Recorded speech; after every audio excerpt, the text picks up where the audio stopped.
Hello and good morning. And again, I'm sorry for like that harsh where it like cuts over like that. I can only have a 5 minute video with the software that we use. So it's like this hard chop. So I'm doing my best to like kind of ease into it so it's not that abrupt, like, whoa, there's TJ. So good morning. I hope you are doing well. And I sincerely mean that. I hope everybody that is watching is just killing it with their photography, staying inspired.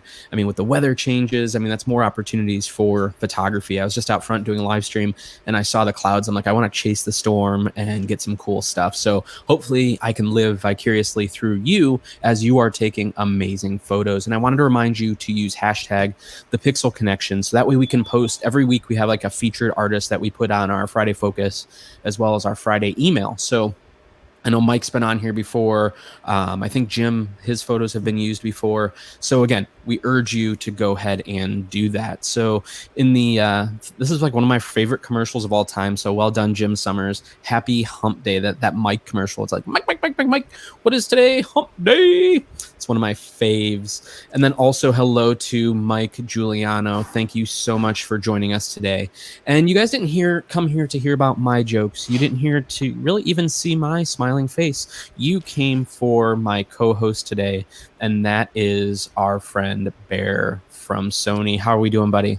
I'm doing great, but I'm so glad you got the memo to wear a shirt that matched your eye color. It's beautiful. Oh, thank you. You like the orange accents? I even did that. It's dialed into Sony orange. I appreciate that. Yeah, as you can see, I couldn't do it with mine. At least I haven't done it yet. So, like you said before we went live, it's like, well, I'm in a closet, so there's only so much room, and You made that closet look very nice. It looks very. I do what I can. Again, don't look behind it. Just don't look behind.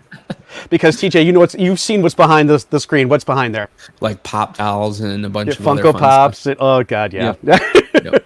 So speaking of going behind the scenes or under the covers, what are we talking about today?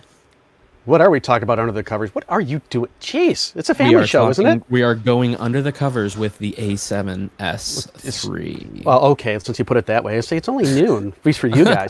Yeah, so, well, it has been a while since I've been on, and I'm really happy to be here, so thank you everyone who's joining us today. But yeah, this is a kind of a first look in a decent dive into the A7S III. As you know, Sony is normally very, very quiet about its product announcements. I mean, they're very, very tight-lipped. They don't say anything to anyone, especially us reps. We find out when they make the announcement to the rest of the world. That's how we find out. But Sony, in a really bold move, as I jokingly put them, it's like bold strategy, Cotton. They actually, on July 16th, actually basically did a save the day. They said July 28th, A7S III, find out what's underneath the hood. So July 28th, we got to find out what the big brouhaha was about the camera, and everything that's been happening so far is that it's not disappointing. It's just, just gaining more and more momentum on it. So I will say once, and I'll probably say it a few times too, is if you don't have an order in with a Pixel Connection yet for an A7S III, I highly recommend it. It's going to be a really popular camera. And, if you're just going to go online in some places, I'm like, you'll be so deep, on their list. You probably got a better chance with the gang over at Pixel. Absolutely, and we've had so many pre-orders for this camera already. That's awesome to hear. It's good to see like people see the awesomeness that is the A7S III. And then if you did want to get hands-on with the camera, we are doing a special event. Remind me, that's September 3rd, correct? Correct, yes. So just got the word that I will be getting a sample of the A7S III this weekend.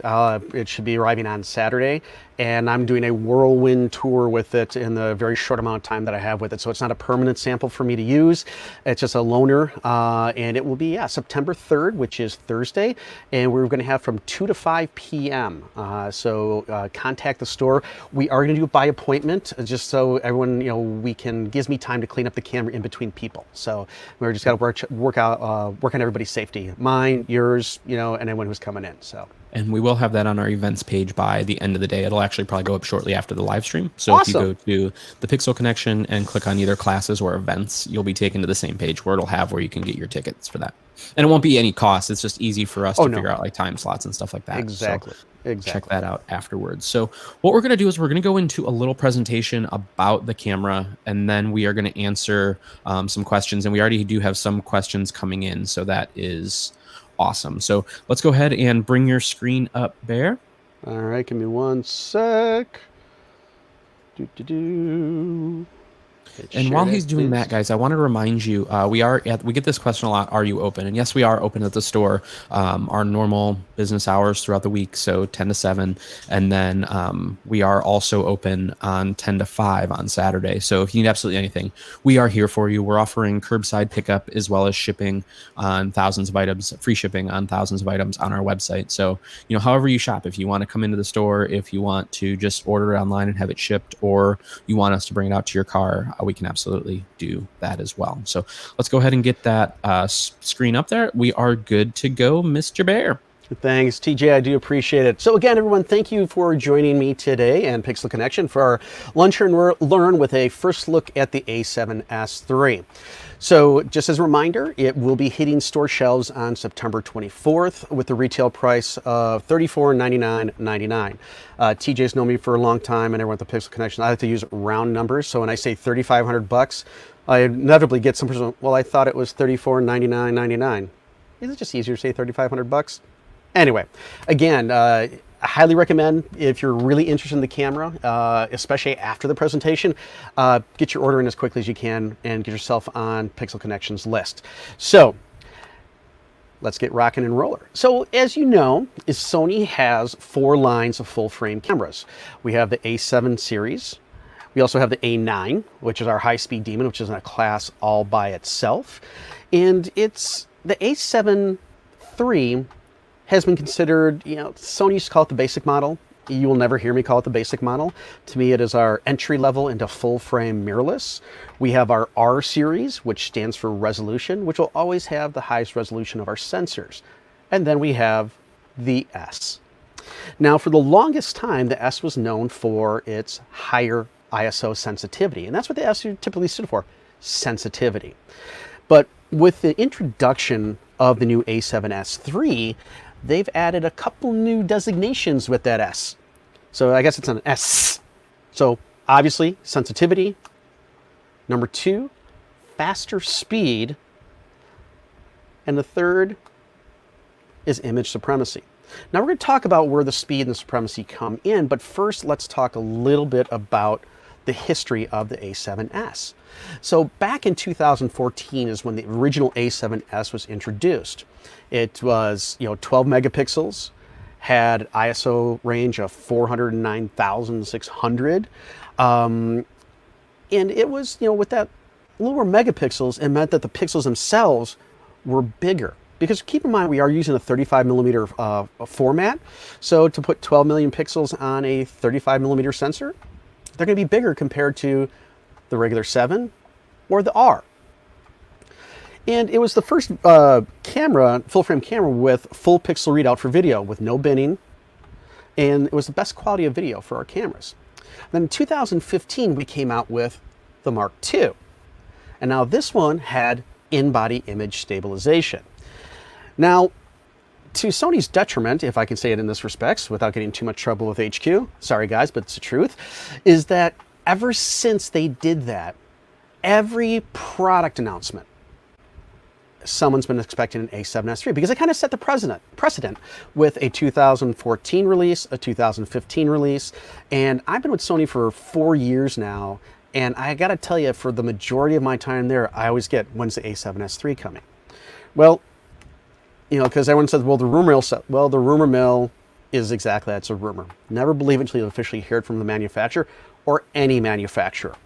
But in the meantime, from 2015 to 2019, there was this big advancement in our camcorders.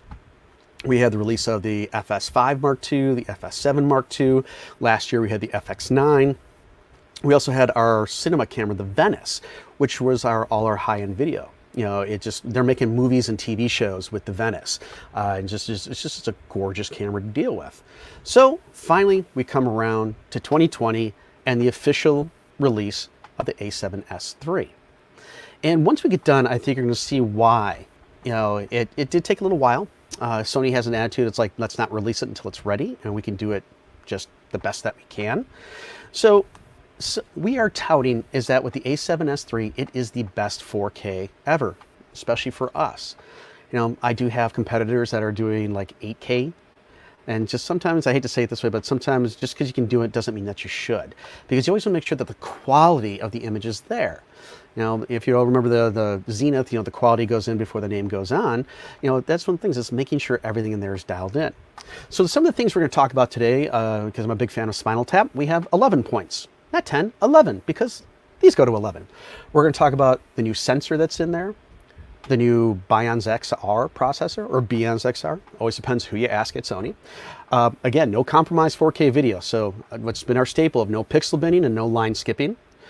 Our 4K, for the longest time, the rumor mills were promising 4K 60. Well, we've got 4K 120 and full HD at 240p with full autofocus and auto exposure.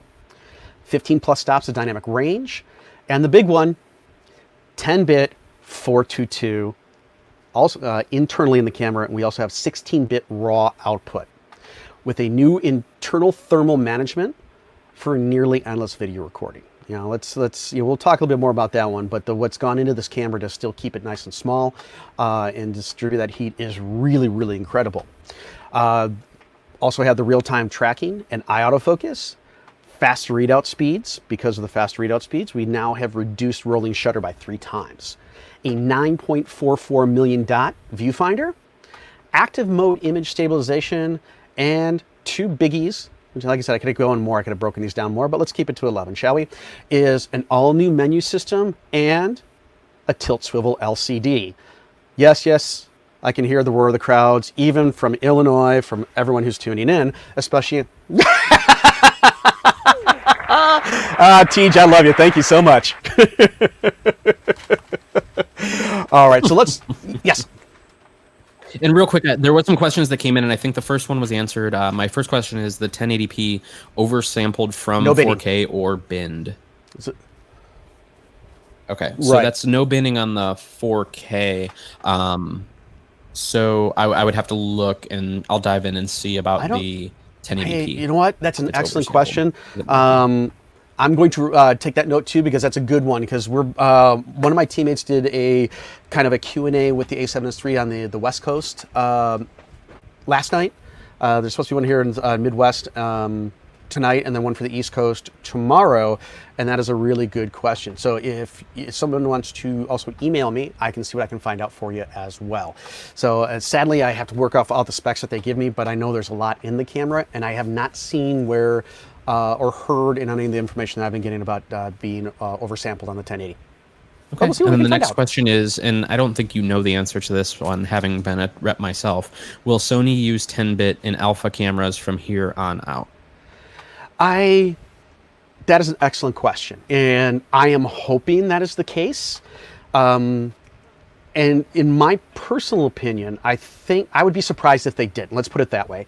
Part of the reason is, and we'll talk about it when we get to the new Bionz XR processor, about that, and I think that might answer the question, or at least put us on a really good path. And but I'd be surprised if they didn't.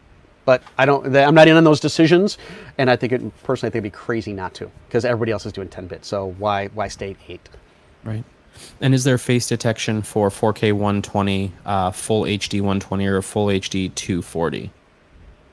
There is face detection. It even has eye autofocus in the video. And I was going to say that answers the next one. What about eye detection in video?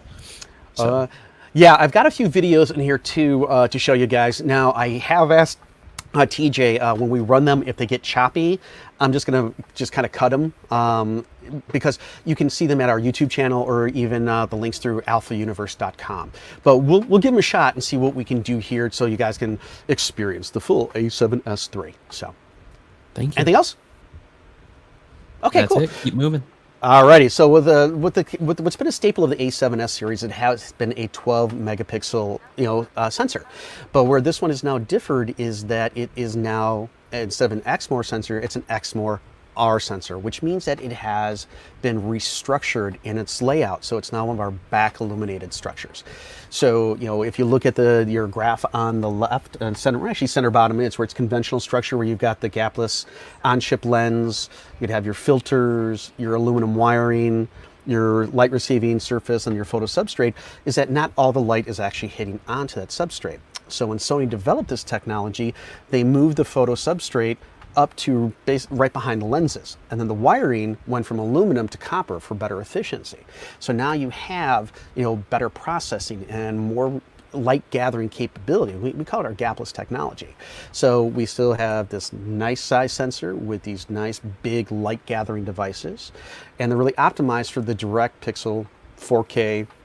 And this camera was purposely designed with 4K and video in mind. So again, 409,600 on that ISO, and 15 stops dynamic range when we're using S-Log3, 2 times faster readout speed, 3 times reduced rolling shutter, and a huge one, 759 points of phase detection autofocus. All new stuff in here. This is one of the advantages of evolvement of technology, is being able to put key ingredients and key technology into our cameras. And sometimes we have to wait for technology to catch up with what we want to do. So here's actually a still image that was shot at 409,600, and there's little visible noise, detracting from the quality of this image. And the details in there are really nice. And with 409,000, it's like, could you really publish it? No. Could, but what's the quality? It's not going to show off the best quality. So it's always one of those where I'm like, it's usable, but the quality wasn't there. And we're going to talk about that in a couple slides. So hopefully this video will show you, because this video was actually shot at 409,600. You could still do it on the 7. Yes, and it is playing. It's just not no audio. That is correct. There's no audio on it, so we're okay. With this one, you could still do 409,000 on the A7S II, but again, it's like, either do I do quality or I do usable. With the A7S III, you don't have to choose. You can have high ISO with high quality. And honestly, it's holding together for color really, really well on that clip. I'm excited for this. Yeah, and I know you're more of a video guy too, Tej, and so it's this is gonna fall right into your alley of things. It's like, ooh, new toys to play with. So, exactly. With this 15 plus stops of dynamic range, in a situation like this, is what do you expose for? Do you have the range to play with? Because, do I expose for the outside light, or do I go with the interior? Here, I've got a nice tonal range in both. When we're shooting stills, it's very easy because we're doing one shot at a time, and we can go back and make adjustments and do layers. With video, you're on the move. You're capturing individual images all at the same time. You don't have that flexibility of a RAW file and going in and making quick changes. Everything's got to more or less be done on the fly. Again, shooting S-Log, shoot low contrast, low saturation. You have play, but you got to make sure everything is there to be able to work with. And now the thing that has been the bane of the existence of mirrorless cameras and video is, of course, rolling shutter. So if you can take a look at the image on the left, conventional with our A7 IIIs, you can see at the top of that cylinder how it's just kind of wavy. Now if we look at the A7S III on the right, it has been drastically improved. It is just better and better. And part of this falls into with our new Bionz XR processor. We kind of hit the limit of what the Bionz X can do. So this is our next generation processing engine with up to 8 times more processing power. So that is what's going to happen. With the more processing power that you have, guess what? Now you have situations where the rolling shutter is reduced so dramatically.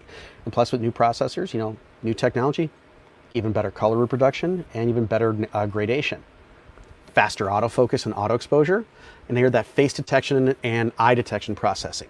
So with the high-speed data processing for high data rate video. So this is where I think that, personally, that with this new processors and the new processing speed, future generations are going to be that. Because this will be, and this looks like to be the processor they're going to be going with in the future. So I think that's where we're going to go. At least I'm hoping. Fingers crossed. You can't see it, but it is the case what I'm doing. And 4K. We've had beautiful 4K, ever since even the 6300.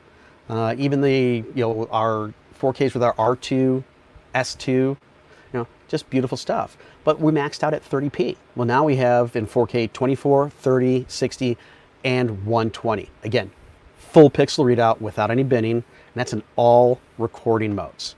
So it is just dynamite. So again, all pixels recording information to optimize that quality.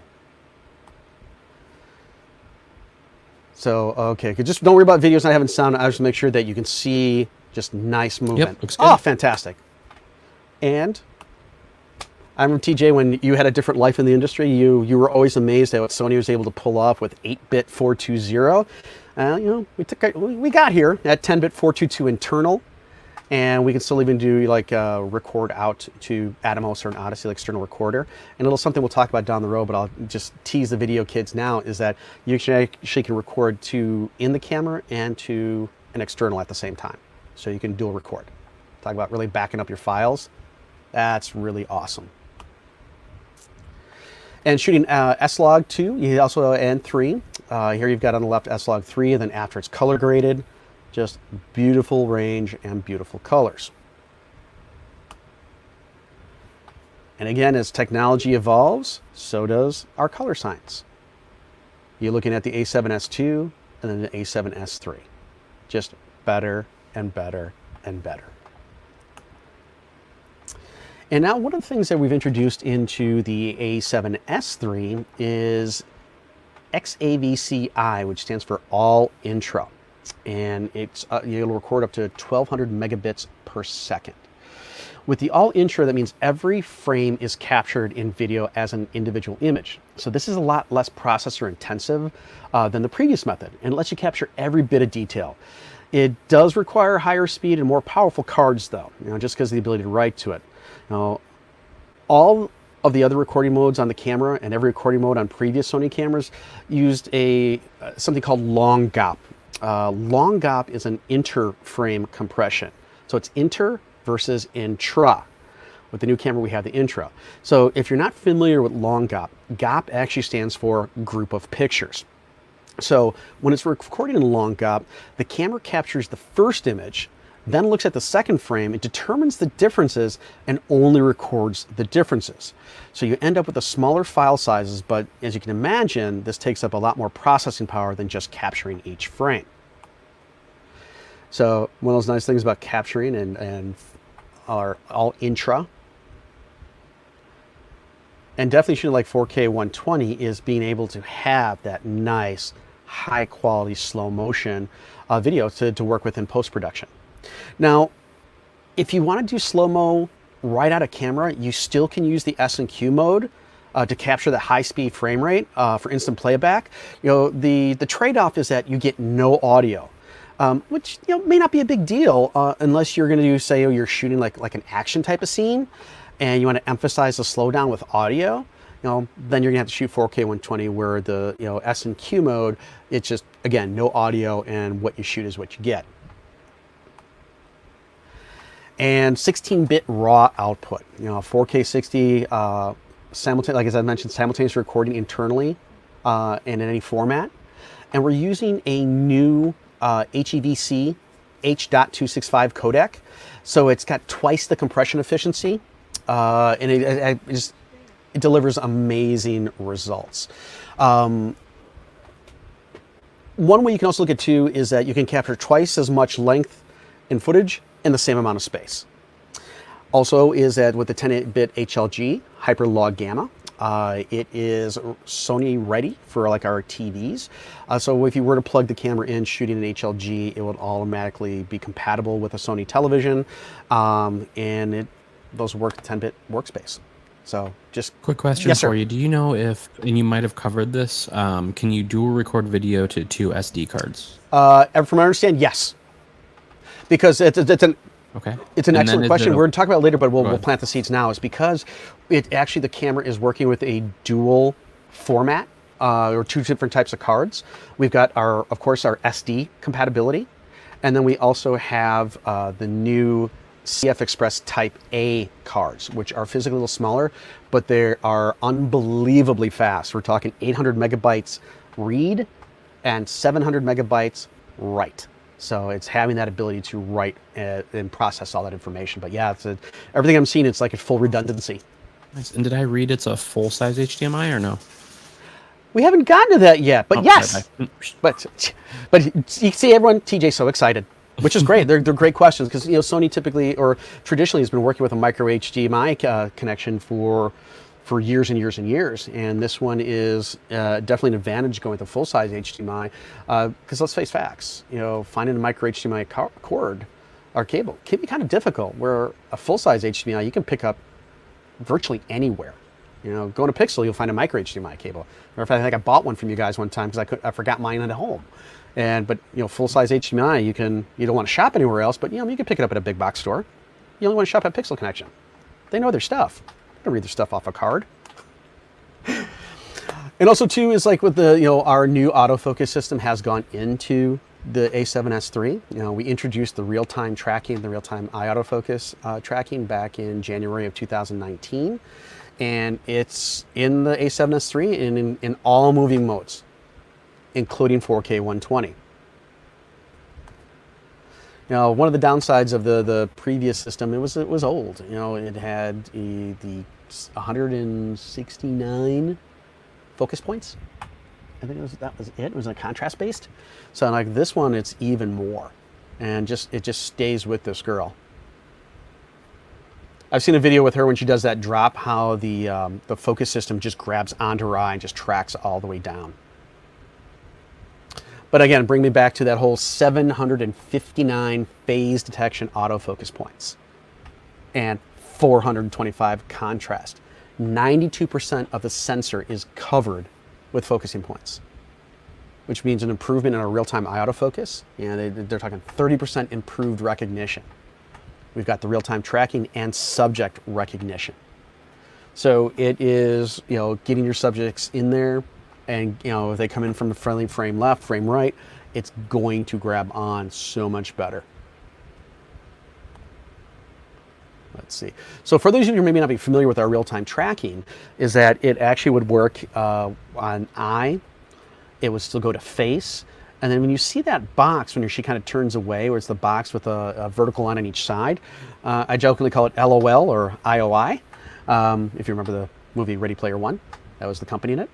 But also too is we still have, not only for humans, we still have eye autofocus for animals. Now, unfortunately, right now the eye autofocus for animals does not work in the movie mode, but still work in stills for humans, especially the eye tracking.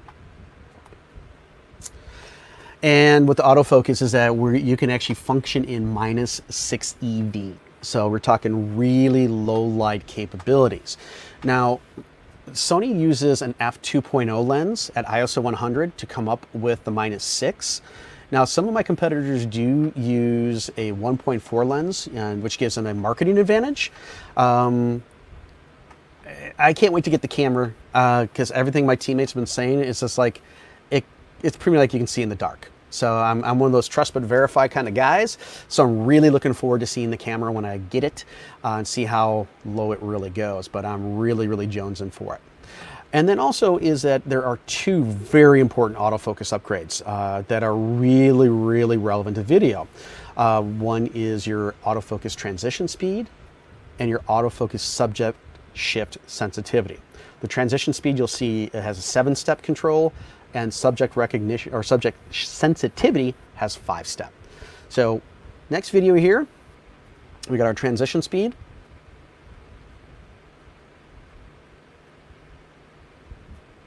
From fast to slow. And then the subject shift sensitivity. So I've done a few classes on the A7S III, and I always made the joke is like a horror movie, you see the guy pick up a knife, and then at the back, and I realized the guy actually does pick up a knife, so it just stays with him. So okay, so always be nice to your sous chefs. But here's also one of the big key things is the new heat management system. It is 5 times more effective in cooling because it's optimized to dissipate the heat camera wide. And which is allowing us to be able to shoot where Sony will comfortably say 30 minutes 4K 120p at all intra, and over an hour at 60p all eye, and over 4 hours at 60p all-eye with USB power. And we'll talk a little bit more about that towards the end as well. And now, some people say, worrying about the heat because, 4K requires processing, and that processor will generate heat. You get heat from the camera itself, heat as it writes to the card.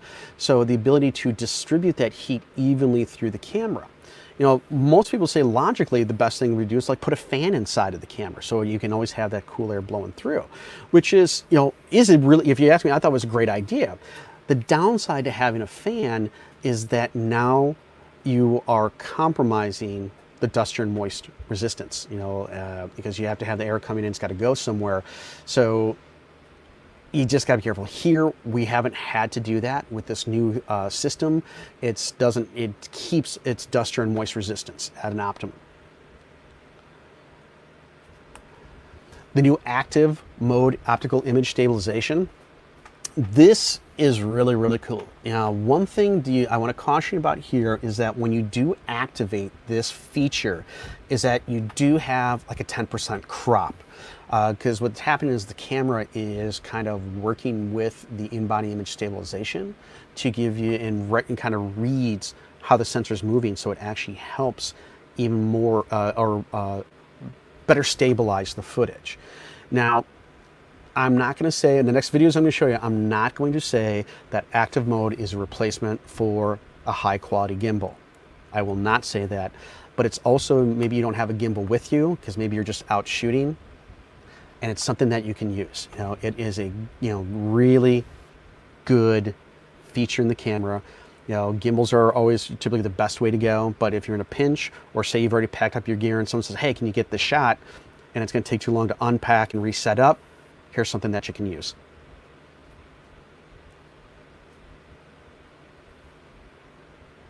And Yes, real quick, just to clarify, you said there was no animal autofocus in the video? Not the animal autofocus No that animal we're used to for stills, but yeah, nothing yet. One of those things where I've always been told don't think for Sony, but I always put what everybody asks me in my reports. I'm like, well, everybody's asking about this, and I think like you guys. I'm like, why aren't you going to do this? So we'll see. Maybe they can update that down the road, but hopefully. Yeah. And as far as the actual camera physical itself, like the build quality, John has a question. Isn't there a vent beneath one of the flaps? That I don't know for sure, John, only because I haven't gotten the camera yet. I'm looking forward to investigating it more than online and through pictures, so I get a chance to actually put it in my hands and feel it out.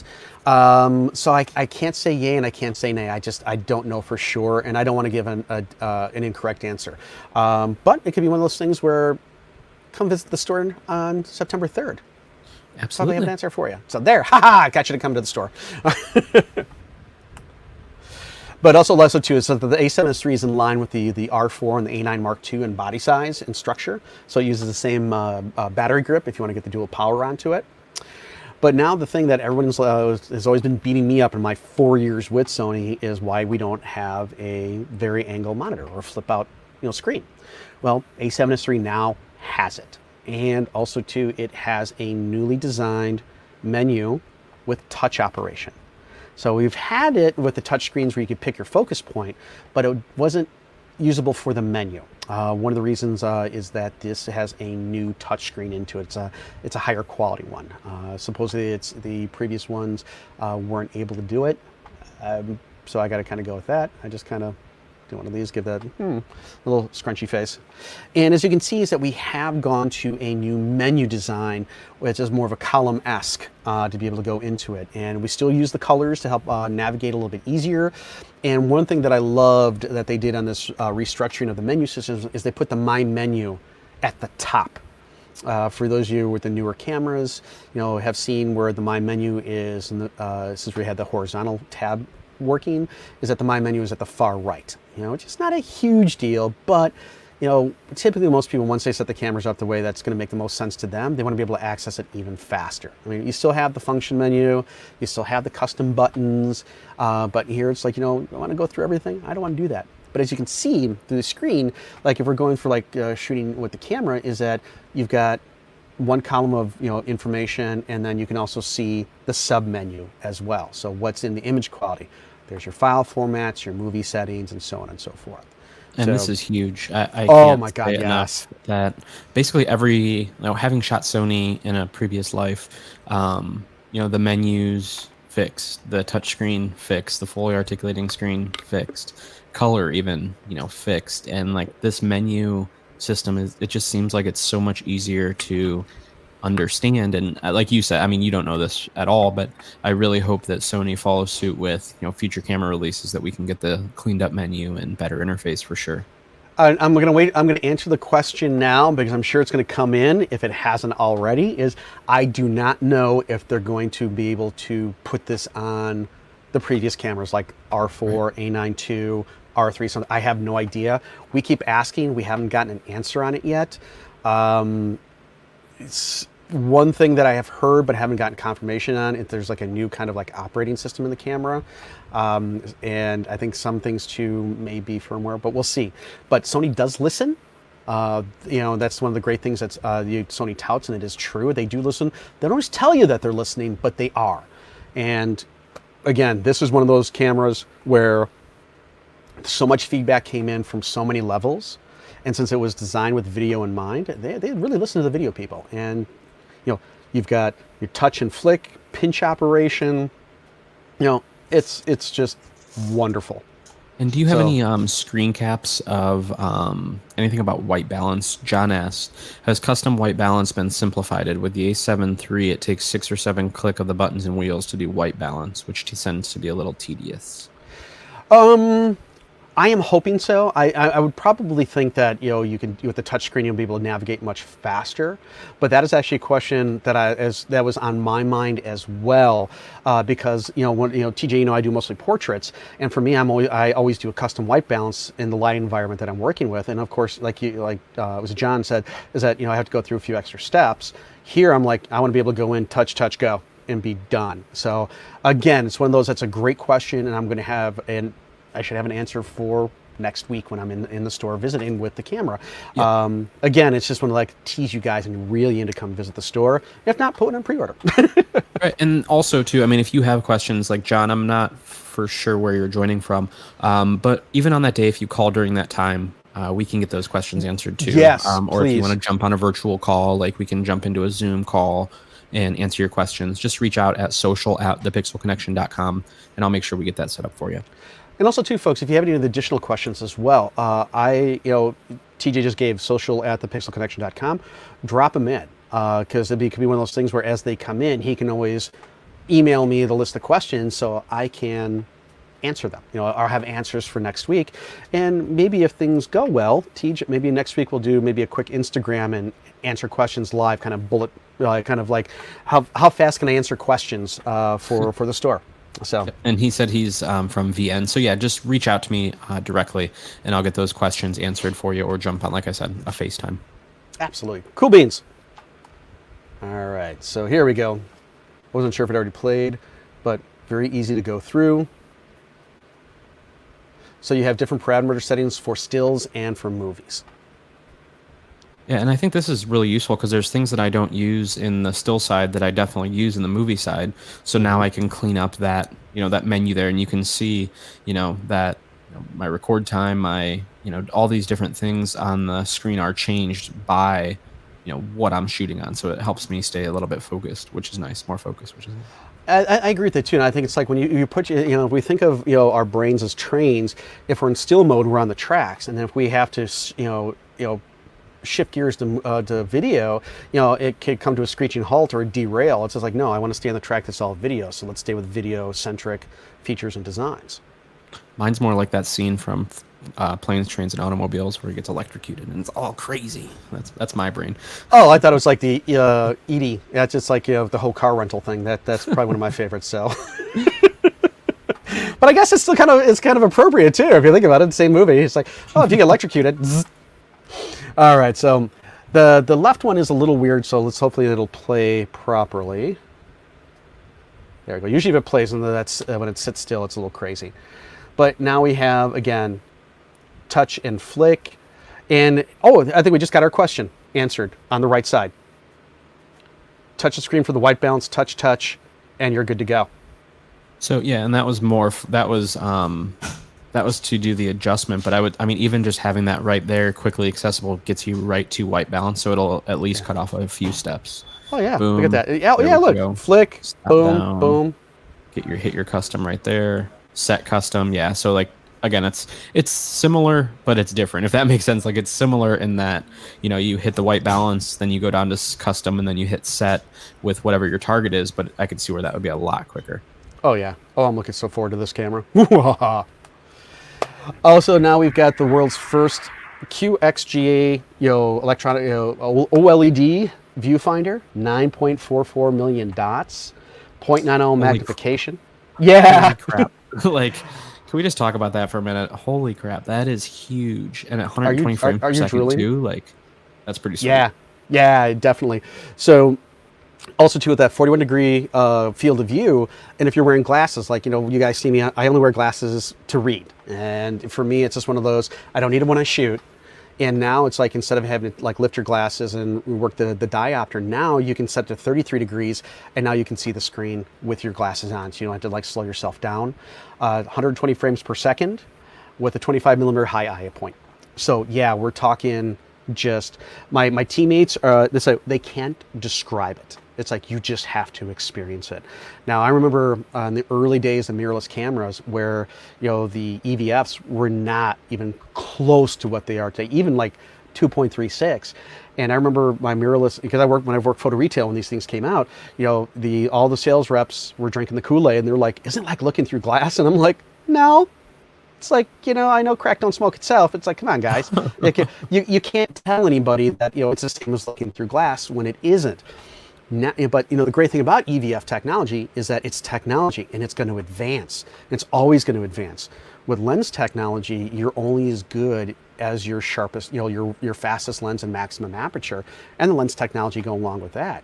And Sony has basically pushed everyone to realize it's like, as sensors evolve and go to higher resolution, lenses have to evolve as well to support that resolution. It's great with mirrorless cameras. You and I, we've always joked about the lens adaptability for everybody, and it's great. But as the sensors got better, they would show the flaws in older lenses because they weren't designed for that type of resolution. They were designed for film, and film was a lower resolution compared to sensors today, and even sensors 5 years ago, or even 7 years ago. So, it's you got to keep it going. And with the EVF, again, you see what the sensor sees. It's got a big jumbo screen for your eye, and now you have a window looking at your scene. So that is one of the biggest keys for me. I'm not a big video guy in the respects that I've always wanted to do more, but there's always been some limitations, but I've always been a still guy. And this is one of those where I'm like, I want to see this screen. I really want to see this EVF and just how beautiful it is. I've just always worried because, the camera I'm going to have is one of our pre-production samples, and God knows it's probably been sent around to everybody. So I'm really looking forward to seeing what's there and how good it is. So I'm like hoping no one just beat the crap out of it into before us. So, but TJ, here's that thing about cards. So we still have, it has dual compatibility, again, with our SD cards and with CF Express Type A.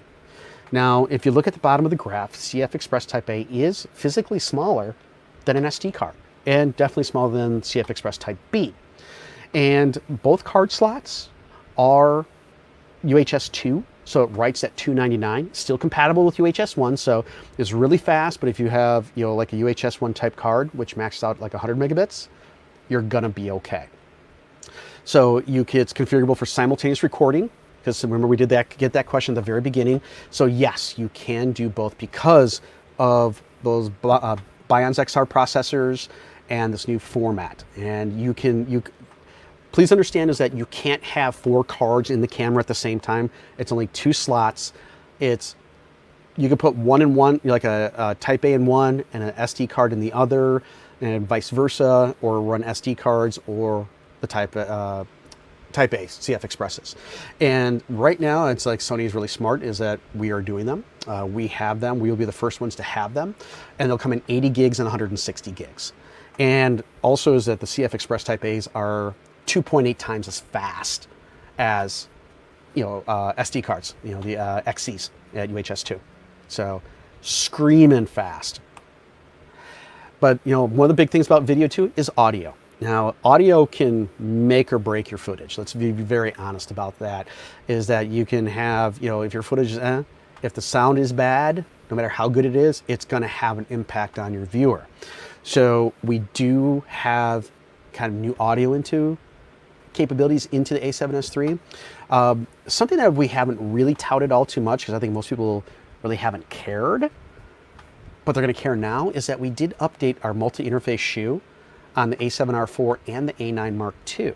So when you are working with the XLR K3M and our ECM B1MOUSE, that the one on the right and the far back always gets me on the nomenclature, is that both of those will actually take the audio and convert it to digital in the mic, so it goes right through the multi-interface shoe. So you're getting digital audio, through the mics into the cameras themselves and into the footage. So now we're talking 4-channel, 24-bit. Talking dynamite sound, and I always, like I said, just make sure it's got to be there. Everything's got to be dialed in. Now, you always get the argument of, record off camera is the best way to go. Everybody who does video has an in-camera mic, but TJ, in your previous life, how is the audio of your cameras, like the mics on in cameras, usable, right? But it wasn't great. Right. Yeah, exactly. it's I wouldn't usable. even call it. I wouldn't even call it usable. Like I maybe was for being syncing, kind. but no. Definitely wanna. Whenever I do training too, it's always audio is twice as important as the video quality. Well, I'll give you a really good example. If I'm going to assume everybody's seen the movie Terminator 2, a 30-year-old movie. There is this really awesome scene in the movie where Arnold Schwarzenegger's character is fleeing another Terminator. I'm not going to be the big spoiler one, but okay, if you haven't seen it. But one of the Terminators gets into a semi-truck, and it has a normal sound as the guy's driving. As soon as the Terminator gets into the driver's seat, the sound of the truck changes. They actually, in the audio and post, put a lion's roar with the sound of the engine. So it just had more of that menace and more of that predatory sound into it. It just had this very subliminal effect on the viewer as like, uh-oh, now things are getting really serious. So it's like, again, TJ said, it's like sound is like twice as important as video. For me, I say it's as important, but that's for me. But also too, since we were here now, is that, look, Teach, there's your full-size HDMI right there in the side of the camera. Beautiful, isn't it? Woo-hoo. So like, woohoo! Also move the record button, as you can see on the left. So it's right behind the shutter button. If you're familiar with our previous cameras, it was on the very edge for a while, and then they moved it to like just to the right of the EVF on some of the newer cameras. Here, completely different design, and it's much easier, say, if you're wearing gloves to be able to work with. Also too, as you can see, is that on the previous model, our slow and quick motions in our video was after the user settings, the user presets. So now it's manual, right to video, and slow and quick motion. So it's even faster. So you want to do like an extra spin or really lose time, it's, boom, boom, there you go. And one of the things I want to talk about here real quick is, we do have USB-C. We still have our micro USB as well, which has been a staple of the cameras. But one of the things I really want to bring up is, if you remember my slide earlier, when I was talking about like the 4 hours, 4K 60 all intra, the reason we're able to do that is that there is a system in the USB-C called PD, power delivery. So I use a MacBook Pro as my computer for work, and it uses the power bank is USB-C, and it is able to provide power directly to the camera. So you can actually have a charge at the same time as it's being used. When we've used our power banks in the past, or the USB power, it always had to draw on the internal battery. It would provide like 5 volts from the external, and then it would draw 2 from the internal battery. So you couldn't charge and shoot at the same time. This one you actually can. On July 28th, our pro support team, anybody who's worked with the cameras, had these things all day in usage. One of my pro support guys, Van, was doing so many demos. He goes, and he was shooting had this thing on 6 hours nonstop. He goes, it never got below 98%. It was always had power. So it was just awesome, awesome, awesome. I think we already covered this on the cards. Again, we've got 80 gigs and 160 gigs. And even these new ones are designed with heat dissipation. So, you know, like I said, if you've ever had a camera that's been really processor intensive and you felt the card heat up and pulled it out and it's hot to you, well, this helps with the dissipation of the heat as well. So it helps stay cooler longer. And we've talked about our 11 points, but also too, so if there's anybody here who actually has been working with an A7S II and wants to see real quick what the new A7S III is, side-by-side comparison, here you go. So we've gone from the Exmor sensor to Exmor R.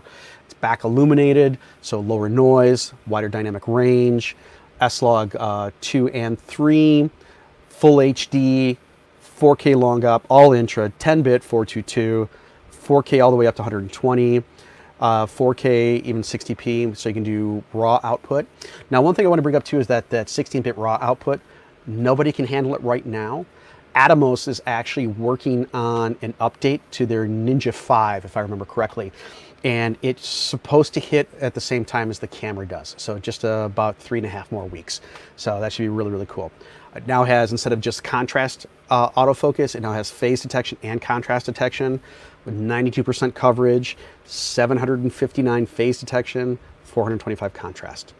And one of those nice things is no 30-minute limit on video. Record continuously. That was a European thing that expired at end of 2018. So 2019, we see it. You know, we saw it first introduced in our A6400, and every camera that's been out since the 6400, so for the last year and a half, hasn't had that 30-minute limit. So definitely some great features in this camera. And TJ knows this, and everybody who at Pixel Connections, I always travel with a camera no matter where I go. Even when we, after a show, we go out for dinner and adult beverages, I always have a camera with me. This one may replace my RX100 Mark VII because it is full frame, that low light sensitivity, and it's not much bigger than an APS-C camera. We'll see, but I'm really looking forward to it. I'm hoping that once these cameras hit the market and we get things taken care of, I will have a permanent sample. But if you are local, I really want to encourage you to come in and take a look at it, to get a feel for it. I'm really excited about the camera. I don't think you can tell by my lack of enthusiasm and my tone, but come and check it out. See if it's for you. Now, one thing most people don't talk about, and I'm really looking forward to having the camera at the time, is everyone talks about what the still side of it. Everyone talks about the video, but what about the still side? My first full frame Nikon camera was a D700, which was a 12 megapixel camera. And you know what was wrong with that camera? Absolutely nothing. It just got old and became old technology. I've been asking all manufacturers this, even when I was a retail associate, is like, why don't you come out with bigger pixels with newer sensors and newer processors? Having that light gathering capability. Sony's been doing that, and now they have. It's showing that you can do 12 megapixels. You can still do beautiful portraits with a 12 megapixel camera. It just depends on what your end result's going to be. Are you going to do like 30 by 40s? Then this camera can do it, but it's not going to do it as well as an A7 III or an A9 or especially the R series. Those are always going to outperform something like that, especially when that's the end result. But you're doing press, behind the scenes, you're putting stuff on the web, more than enough. Shooting weddings, low light churches, oh my God, I've had ones where you'd swear it was lit by candlelight. This could be that camera for you as a supplement to one of your other cameras. And being able to switch back and forth, the video is even better than the other cameras. Other stuff does great. It's professional 4K quality. This is even better. So that's what I've got for you guys. Again, September 24th, $3,500 for the camera. I'd say get your order in as quickly as you can. And Tej, do we have any new questions? We do not. We've answered them as we Oh my go, goodness. so I'm that there's good. A lot of great questions coming in there. Thank you guys so much for, again, all the great questions. And then if you do want to get hands-on with this camera, join us in store. And if you can't join us, we can, like I said, we can definitely set up a remote session for you, go through menus. If you want to check on, codecs, things like that, we can definitely go ahead and do that for you. So I want to thank Barrett so much for his time today. I appreciate you taking time just to educate us about this new awesome camera. Thank you for It's having me. definitely one that I'm holding my wallet like super close. I should just give it to my wife. And be happy your wife lets you have a wallet, okay? Exactly. Well, it got stolen last week, so I definitely can't buy the camera now. Man. But yes, it's fixed a lot of the things that I was hoping they would fix. So it's good to see, like you said, Sony is listening. So again, thank you guys so much for taking the time today. That wraps it up for another edition of our Lunch and Learn. If you have absolutely any questions, feel free to reach out to us at social@thepixelconnection.com. Also, take a look at our events page. We've just added a bunch of classes, including our upcoming end of summer sale. So if you want to take part in that, just click on Eventbrite and you can get your free ticket there. Thank you guys so much for watching, and I hope you have an awesome week. We'll see you.